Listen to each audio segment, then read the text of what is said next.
They were the kind of family you'd see in a glossy real estate brochure: white picket fence, freshly cut grass, and a front porch that glowed warm and welcoming every evening. Michael Palmer taught math at the local high school.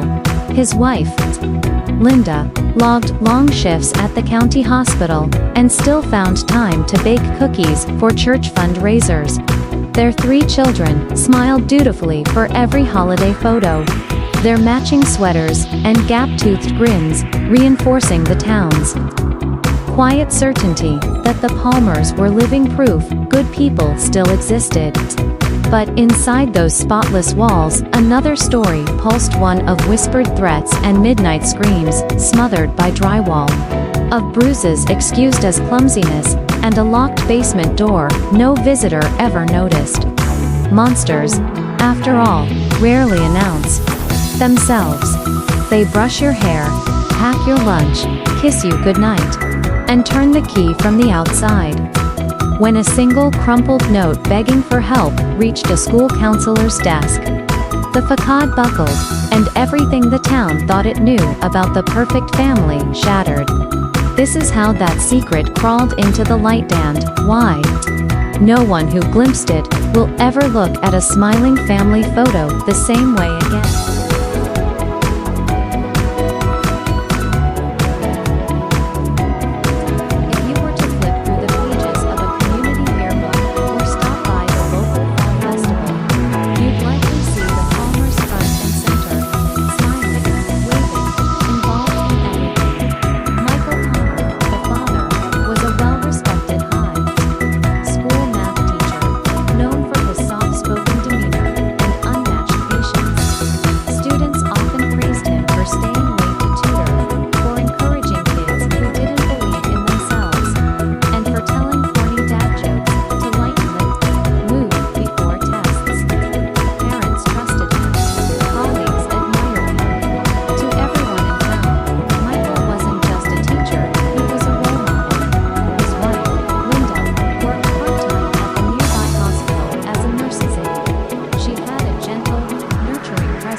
And quiet smile, Linda Palmer gave off the image of a woman who had motherhood down to a science. Together, they were raising 3 children who seemed to mirror their parents' values. Ryan, the eldest, was a high-achieving junior in high school, captain of the debate team, honor roll student, destined for an Ivy League future. Noah, just entering his teens, was more reserved but brilliant with computers, and often helped neighbors set up their Wi-Fi or fix their printers. Emily, the youngest at 9 years old, was the one everyone adored, a bubbly, artistic little girl with bright eyes and a sweet voice, who clung to her mother in public and always had her sketchbook in hand. Their home, tucked away at the end of a quiet cul-de-sac, looked like something from a postcard. The lawn was always freshly cut. The garden bloomed in neat rows. The curtains matched the season: pumpkins in the fall, snowflakes in winter, sunflowers in summer. Neighbors remembered the Palmers' home as a gathering place: holiday parties with music and warm drinks, 4th of July barbecues with sparklers. For the kids, Christmas lights perfectly arranged by Michael and the boys each December. From the outside looking in, they weren't just normal. Sometimes, the most powerful cries for help are the quietest. No screaming, no chaos, just a folded piece of lined paper slipped between trembling fingers. That's what happened one rainy Thursday morning at West Elm Elementary. Emily Palmer, barely 9 years old, stood outside her classroom door, clutching her sketchbook like a shield. Her teacher had noticed she hadn't spoken a word all week. When asked if she was okay, Emily nodded. But her eyes said something else entirely. And later that day, when she was sent to the school counselor for what they thought was just another withdrawn child needing encouragement, Emily did something no one expected. She handed over a note, 6 shaky words, scrawled in pencil. "Please help me. They hurt me." No name, no context. Just fear bleeding through every letter. The counselor, a seasoned professional who had seen dozens of false alarms in her career, felt something in her stomach twist. This didn't feel like a lie. Emily sat across from her, legs swinging, eyes locked on the floor. When gently asked what she meant, she whispered, "I wasn't supposed to tell."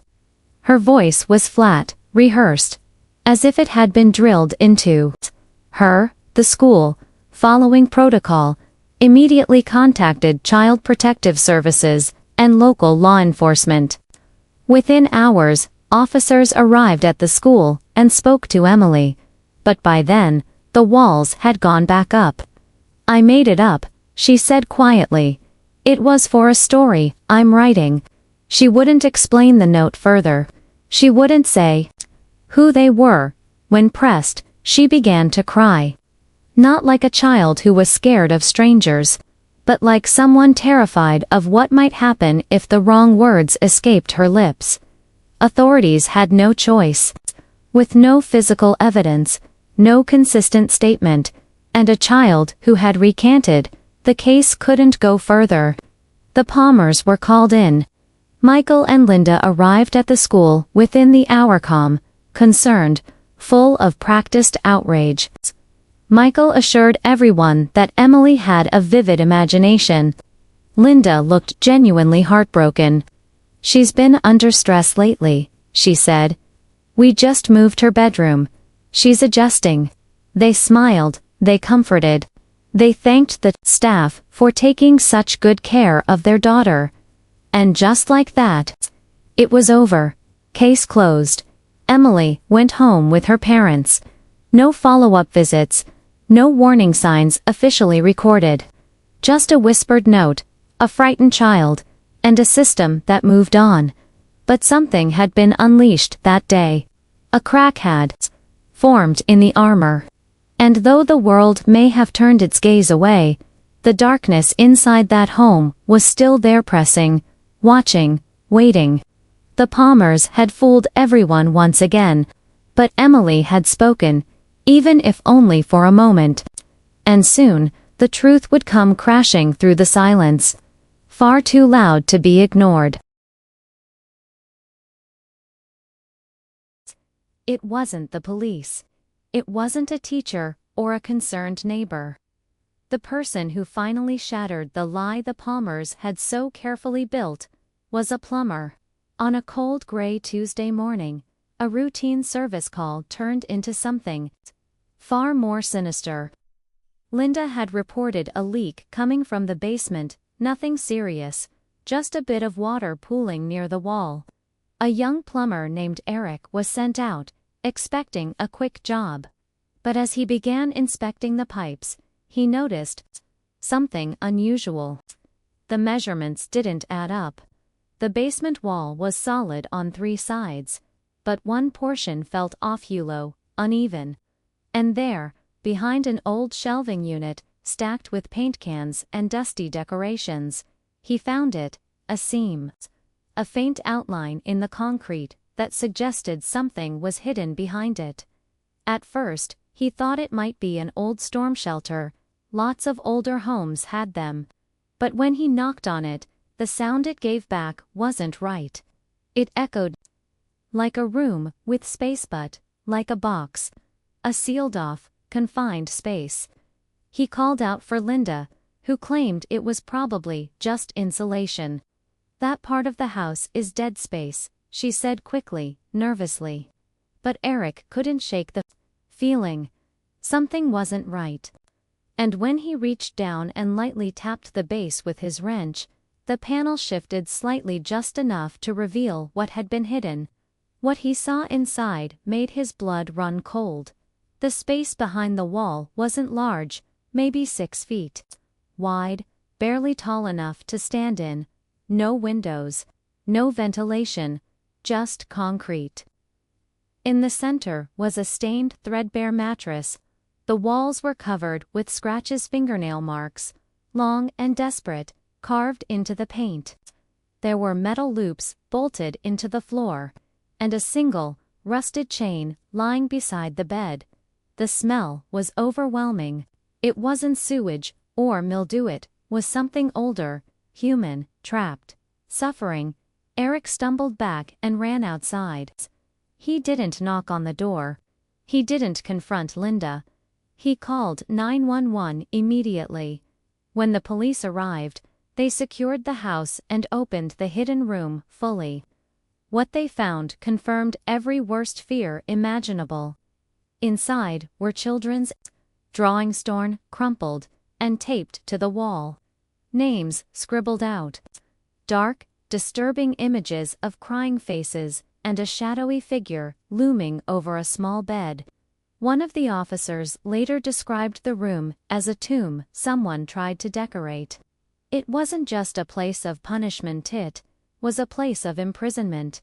Michael and Linda Palmer were arrested on the spot. No more warm smiles. No explanations. No cover left to hide behind. The entire town watched in stunned disbelief as officers led them out of their perfect little house in handcuffs.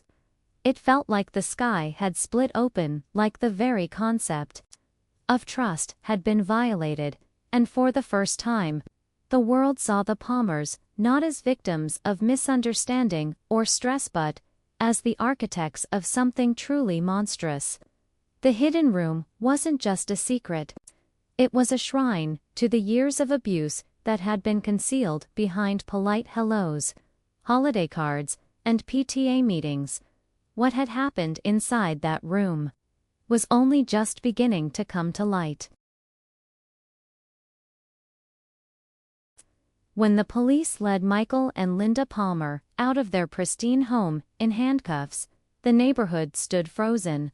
Lawnmowers went silent, curtains twitched. Phones were raised shakily to capture what felt like a scene from a nightmare. The Palmers, those quiet, well-mannered, church-going parents, were suddenly criminals. But no one knew yet just how deep their crimes ran. As investigators began digging into the Palmer household, the horrors they uncovered painted a picture of cruelty masked by control, and of children raised not in safety but in silent suffering. Inside the hidden room, forensic teams found more than chains and scratch marks. They found blood, dried into the corners of the mattress, soaked into the seams of the fabric, smudged against the concrete floor. DNA testing would later confirm it belonged to Emily and to Noah. There were signs of restraints used repeatedly over a long period of time. The room had no temperature control. In the winter, it would have been freezing. In the summer, suffocating. It wasn't just a place to discipline a child. It was a chamber built for punishment. Or worse, as news broke, the media descended. Reporters flooded the front yard. Helicopters hovered above.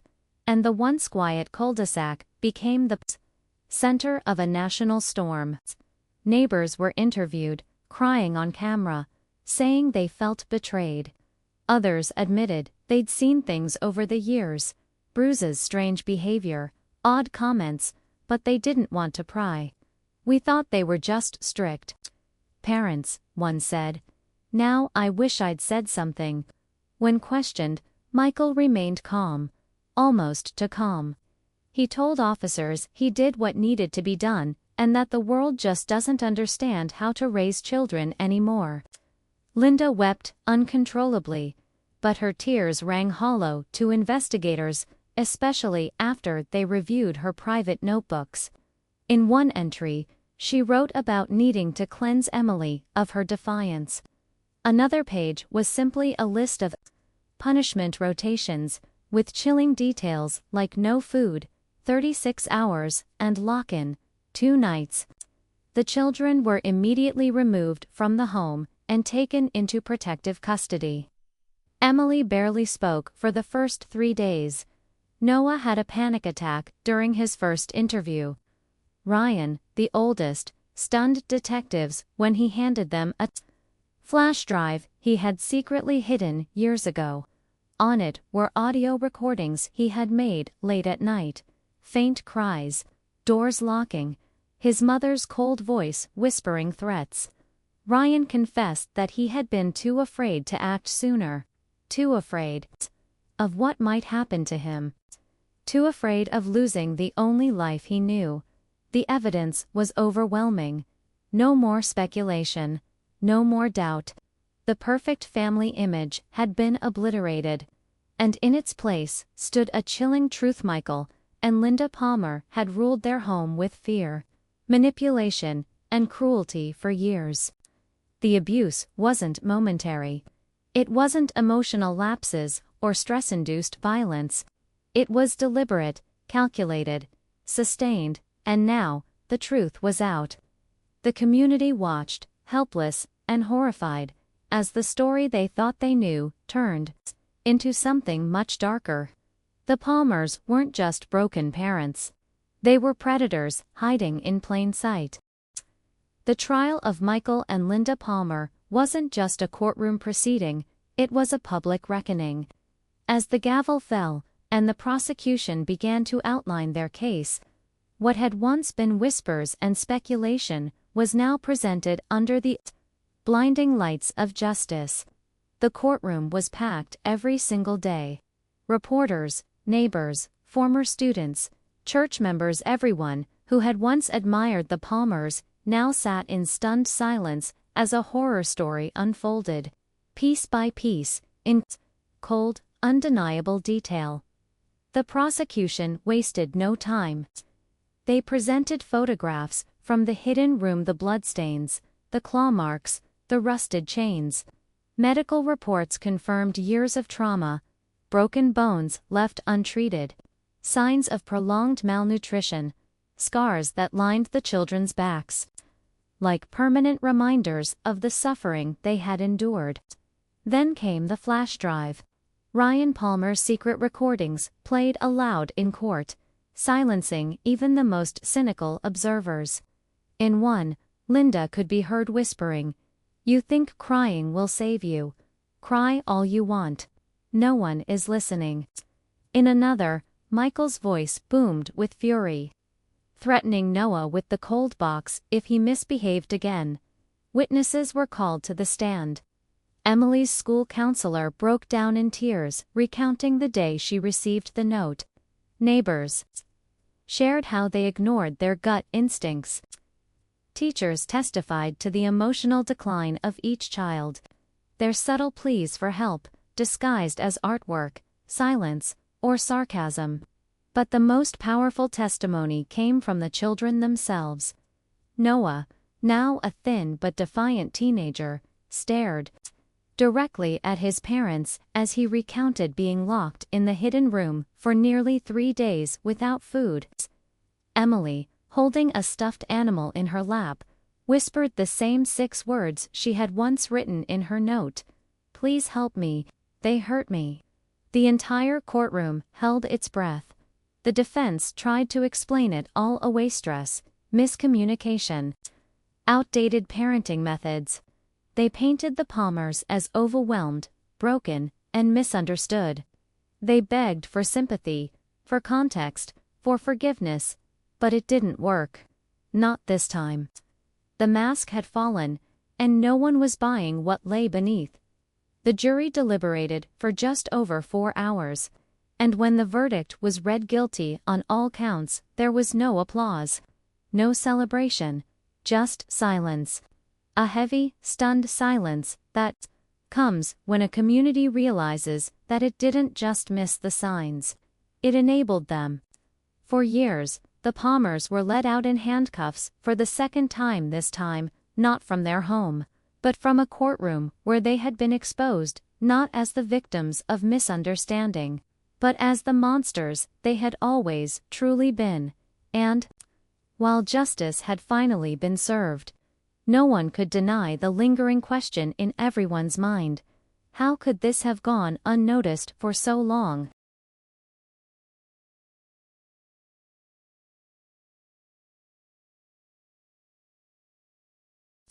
The sentencing hearing was quieter than the trial, but heavier in atmosphere, like the weight of truth had finally settled over everyone in the room. Michael and Linda Palmer sat side by side in their orange prison uniforms, their hands cuffed, their faces stripped of the polished composure they had once worn so convincingly. No more soft smiles, no more empty reassurances. Just the hollow stares of two people who had spent years building a fortress of lies and were now watching it burn from the inside. The judge, a stern and seasoned woman with decades on the bench, read the charges aloud one final time. Multiple counts of child abuse, unlawful imprisonment, endangerment, torture. The list felt endless.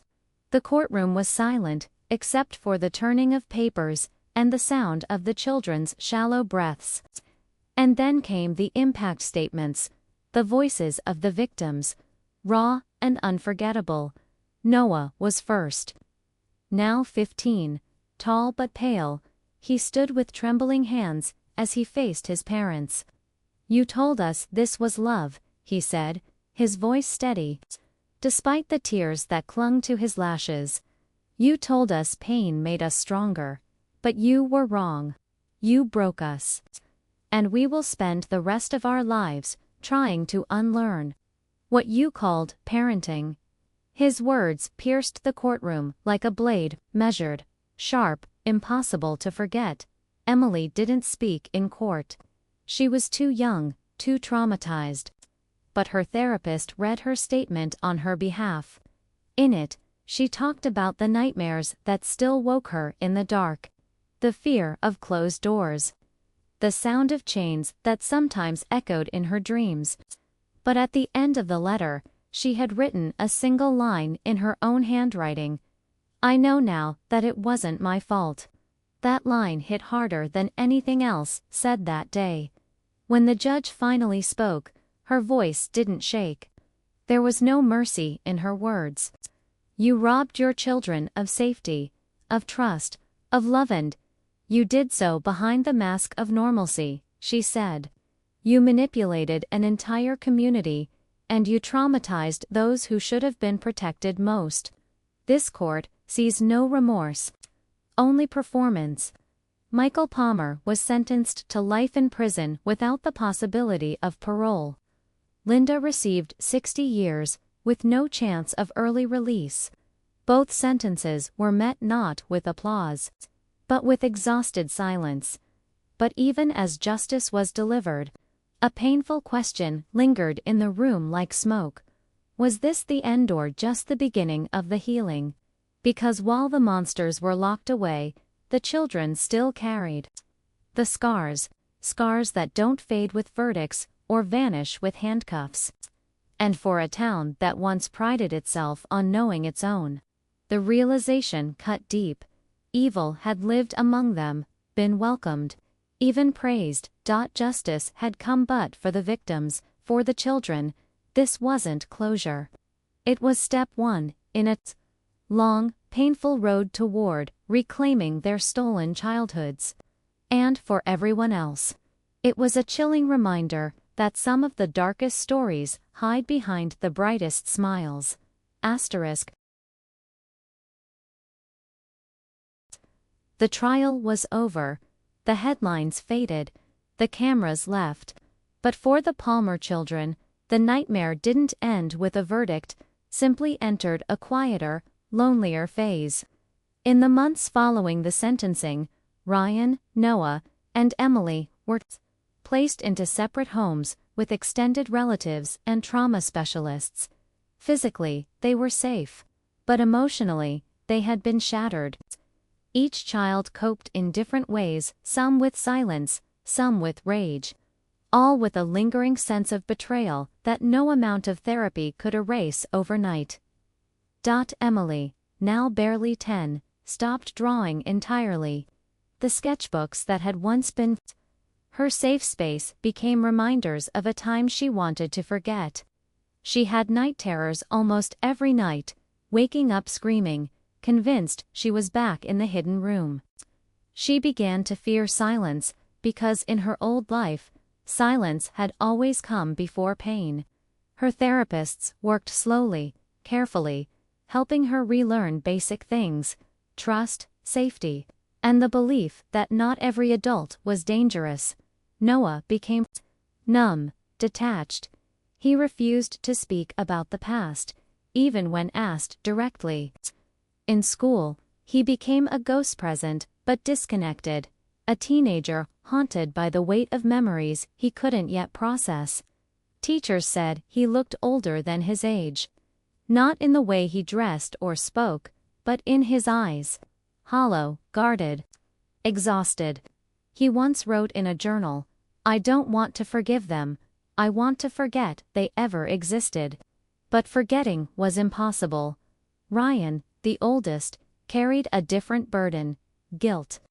As the sibling who had seen the abuse unfold, who had hidden the flash drive for years, who had waited too long to act, he blamed himself. He tried to justify it, tried to remind himself that he was a victim too, but the shame was overwhelming. He often sat in silence during family sessions, repeating the same sentence over and over: "I should have done something sooner." No one blamed him, of course. But that didn't stop him from blaming himself. Meanwhile, the once idyllic neighborhood of Greystone Hollow was left shaken. The Palmer house stood empty for weeks before the town voted to have it demolished. Too painful, they said. Too much history. Even those who had defended the family at first now lived with the guilt of their silence. The woman across the street, who once complimented Linda's parenting, now admitted to hearing cries she ignored. The school staff, who chalked up bruises to rough play, quietly re-evaluated their policies. The town, once proud of its unity, was now united by something far darker: complicity. Books were written. Podcasts dissected the case. A documentary crew came and left. But for those closest to the horror, the victims, the neighbors, the community, the pain wasn't content to live in headlines. It stayed, lingering in whispers, in memories, in every child's uneasy glance at a parent's raised voice. The Palmers had been sentenced. Justice had, technically, been served. But justice doesn't erase trauma. It doesn't rebuild trust. It doesn't return the years stolen, or undo the nights spent locked in darkness. The children survived, but survival is not the same as healing. And for this family, healing would take a lifetime. Asterisk. The Palmer case ended in a courtroom, but its story lives far beyond legal documents or evening news segments. It lives in the uneasy questions we ask ourselves in the quiet afterward. How could something so horrific exist behind something so ordinary? How does a family, praised by neighbors and respected by their community, become the setting for years of hidden torment? And perhaps the most chilling question of all: how many other perfect homes are hiding something just as dark? Because the truth is, monsters aren't always strangers in alleyways or faces on wanted posters. Sometimes they're sitting across from you at a PTA meeting. Sometimes they're pouring your coffee or waving from the front porch. Sometimes they raise their children with words like discipline and obedience while hiding bruises, locked doors, and unspeakable pain behind a well-manicured lawn and a Sunday smile. The Palmer family shattered more than just their own lives. They shattered our sense of certainty, our faith in the idea that evil looks like evil. It doesn't. It often looks like us. Even now, years later, Emily sleeps with the light on. Noah still flinches when someone touches his shoulder unexpectedly. Ryan struggles to form meaningful relationships. Healing is slow, painful, and non-linear.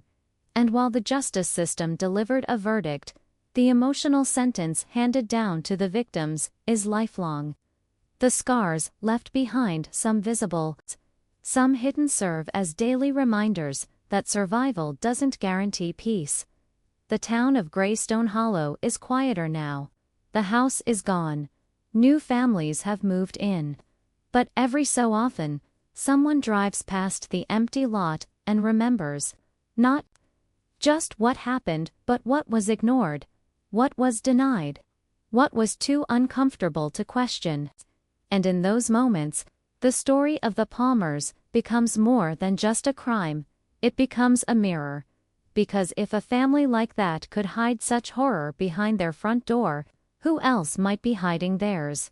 Was this evil born, or was it created, one silent night at a time, behind walls that no one dared to look beyond? And if we choose not to look again, could it happen all over again?